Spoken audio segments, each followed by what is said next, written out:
English paragraph writing, eve teasing অর্থাৎ নারীদের উত্ত্যক্তকরণ। তো eve teasing means harassing woman. Eve teasing বলতে বোঝায় মেয়েদেরকে উত্ত্যক্ত করা, বিরক্ত করা। It is a heinous act, এটি একটি জঘন্যতম কাজ। Young girls are the common victims or the main targets of this heinous act. এই জঘন্য কাজের শিকার হয় যারা যুবতীরা। Young boys who have gone to the dogs are the common eve teaser. অর্থাৎ তরুণ ছেলেরা, যুবকরা যারা অলরেডি গোল্লায় গেছে, অধপথে গেছে, নষ্ট হয়ে গিয়েছে, তারা সাধারণত সাধারণ eve teaser. They get fun out of eve teasing. Eve teasing করে তারা মজা পায়। They say something objectionable about our girls, pull their clothes, push them back. তারা কিভাবে এই মজাটি পায়? তারা হচ্ছে নানান আপত্তিকর আচরণ করে, মেয়েদের সম্পর্কে এরকম কমেন্ট করে, তাদের কাপড় ধরে টান দেয় বা তাদেরকে ধাক্কা দেয়। Even they do not feel hesitant to harass girls. এবং মেয়েদের সাথে এমন করে তারা কখনো তাদের নিজেদের ভিতর কোনো দ্বিধা কাজ করে না, তারা স্বতঃস্ফূর্তভাবে এই কাজটি করে এবং তারা এখান থেকে মজা পায়। Sometimes girls are physically assaulted by the eve teaser. মাঝে মাঝে ইফটিজারদের দ্বারা, উত্ত্যক্তকারীদের দ্বারা তারা শারীরিকভাবেও আক্রান্ত হয়। There are some causes of eve teasing. ইফটিজিংয়ের কিছু কারণ রয়েছে। Carelessness of guardians towards their issues, on top strictness of parents, influence of western culture and custom, looseness of character, want of social awareness and strict law and order are some of the causes of eve teasing. ইফটিজিংয়ের বেশ কিছু কারণ রয়েছে, এখানে অনেক কারণের কথা বলা হয়েছে। তার মধ্যে অন্যতম হচ্ছে অভিভাবকের যে যত্নহীনতা, অর্থাৎ ছেলেমেয়েরা কী করছে সেগুলোর দিকে নজর না দেওয়া, এটি একটি কারণ। এরপরে হচ্ছে পিতামাতার যে স্ট্রিক্টনেস বা কঠোরতার অভাব, সেটি রয়েছে।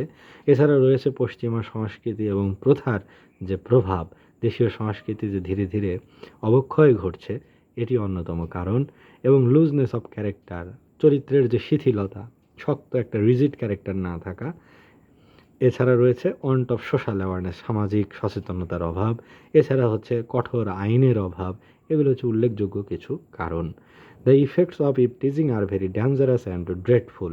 ইফটিজিংয়ের যে ফলাফল সেটা অত্যন্ত ভয়ঙ্কর, ভীতিকর। The victim stop going outside specially to academic centres. সাধারণত যারা শিকার হয় ইফটিজিংয়ের, তারা বাইরে যাওয়াই বন্ধ করে দেয়, এমনকি লেখাপড়াও চালিয়ে যায় না। বিদ্যালয়ে বা কোচিং সেন্টারে বা প্রাইভেট সেন্টারে তারা যেতে ভয় পায়। They lead a life of seclusion. তারা নির্জনতার জীবন, একাকিত্বের জীবন, লোনলিনেসের জীবন বেছে নেয়।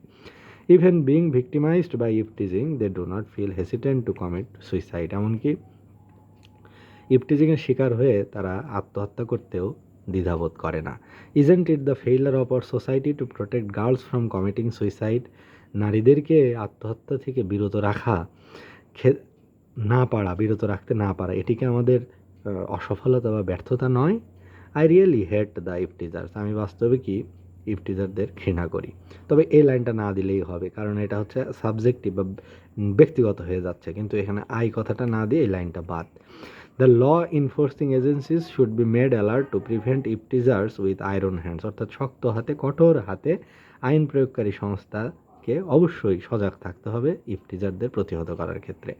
Moreover social awareness among people of all classes should be raised to stop eve teasing. এবং ইফটিজিংকে রুখতে হলে সামাজিক সচেতনতা সকল শ্রেণীর মানুষের মাঝে জাগ্রত করতে হবে, ছড়িয়ে দিতে হবে। তাহলেই হয়তো ইফটিজিং থেকে আমরা রক্ষা পেতে পারবো।